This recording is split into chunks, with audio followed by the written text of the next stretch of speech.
Pourquoi la bombe américaine GBU-57 est-elle tant convoitée par Israël? Eh bien, elle pourrait faire basculer le conflit entre Téhéran et Tel Aviv.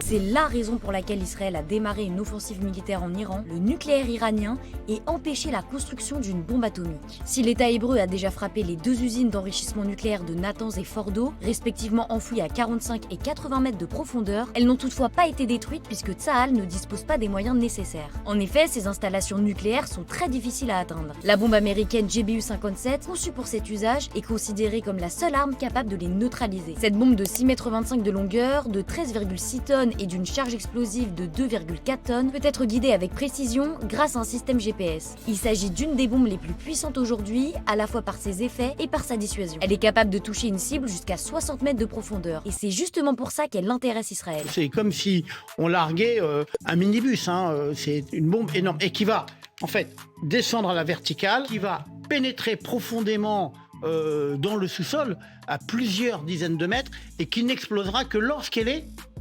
enfouie. Pour espérer détruire ces sites, plusieurs bombes seraient nécessaires et pour les larguer, il faut des avions spécifiques, des bombardiers B-2 et B-52 de l'armée de l'air américaine qui nécessitent un savoir-faire. Et à ce jour, rien ne garantit que l'armée israélienne maîtrise ces techniques. Cela induit donc que ces bombes devraient être utilisées par des Américains au service des Israéliens, ce que Donald Trump a pu leur refuser, mais pas totalement exclu. En effet, en cédant cette arme à Israël, Donald Trump impliquerait directement les États-Unis dans le conflit et pourrait le faire basculer vers une guerre d'une autre ampleur.